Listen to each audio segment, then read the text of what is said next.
Hello and welcome to Counting the Omer 5786. This is the counting for the night of the 19th of May, going into the 20th of May in the daytime until sunset, at which point it will be another day. Let's start with the blessing for this mitzvah of counting the Omer. Baruch atah Adonai Eloheinu melech haolam, asher kedishanu b'mitzvotav v'tzivanu al sfirat ha'omer. Blessed are you, Adonai our God, ruler of the universe, who sanctifies us with mitzvot and commands us concerning the counting of the Omer. Hayom shmona ve'arba'im yom shehem shisha shavuot v'shisha yamim la'omer. Today is day 48, which is 6 weeks and 6 days of the Omer. Ta'alumot yesod shebemalchut afsi. The secrets of the foundation within sovereignty are my cessation. That last line was a little bit mystical.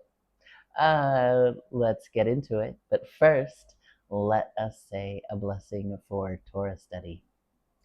Baruch atah Adonai Eloheinu melech haolam, asher kedishanu b'mitzvotav v'tzivanu le'asok b'divrei Torah. All right, we are in the 7th week of the counting of the Omer, which corresponds to Malchut, sovereignty and physical reality. This is the 6th day of the week, which corresponds to Yesod, foundation. Tomorrow is Shavuot. We're almost there. Ta'alumot yesod shebemalchut FC. This line is fascinating to me. It's a whole meditation on its own. There's a teaching that the word olam, which is translated as world or universe or forever or even everyone, comes from the root ayin lamed mem, which means hidden, because God is hidden inside of their creation. The word ta'alumot means secrets, because the olam and ta'alumot have the same root. They also have some mystical connection within the world view embodied in the Hebrew language. These are secrets of creation, secrets of the hidden God, or secrets of the divine who is hidden in their own creation. And then there's that word afsi. Ephes means zero, and it can also mean end or nothingness. There's no way to represent zero in Hebrew numerals because they do not represent digits the way that the Arabic numerals that we're all familiar with do.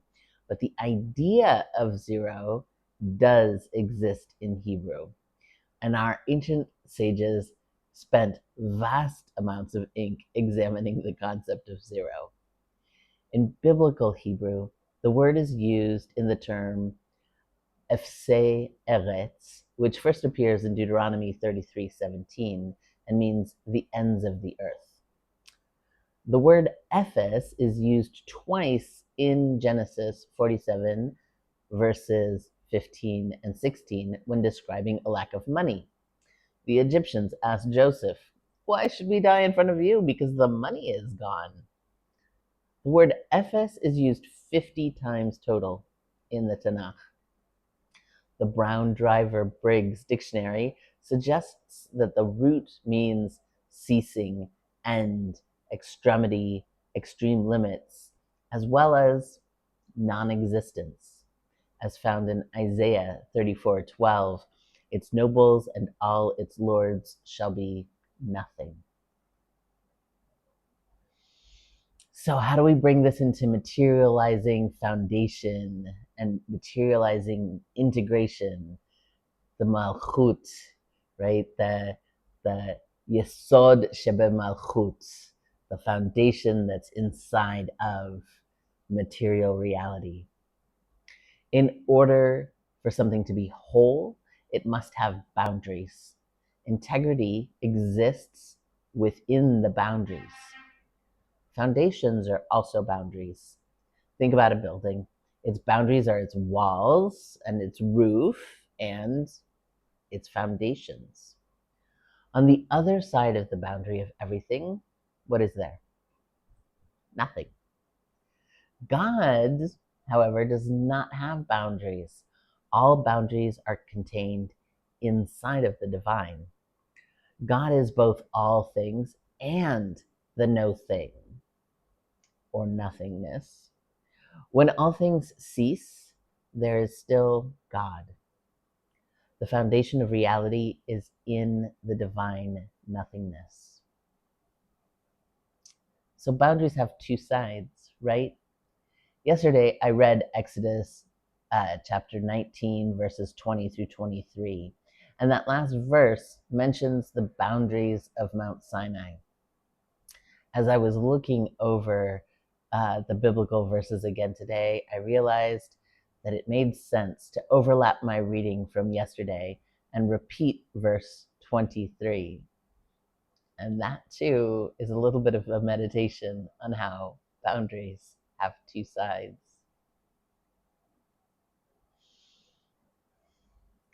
Then there spoke Moses to Adonai, they are not able, the people, to come up to Mount Sinai, since you yourself gave us a warning when you said, set boundaries for the mountain and make it holy.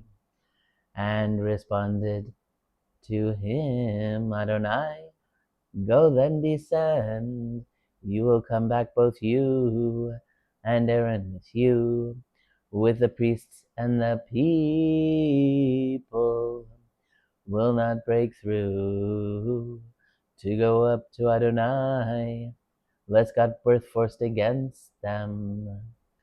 So he went down, Moses, to the people and conveyed this to them. Then spoke Elohim of the words that follow, saying, and we're going to leave it right there until tomorrow, when we finally get to the first words of Torah that were ever spoken on Mount Sinai, the 10 Commandments.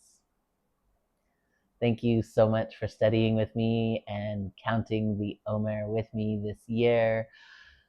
Whew. I'd love to hear from you in the comments on YouTube, or come on over to school. After this is done, there will be more series about prayer, series about learning Hebrew, some of them free, some of them at a low cost, to help me to be able to continue doing this work. But hopefully lots of things that could be interesting to you and well within reach. Anyway, I look forward to seeing you tomorrow. And after tomorrow, stick around for at least one more video. I'm going to read what happens after the 10 Commandments in one more video after Shavuot, before we finish off this series. See you tomorrow.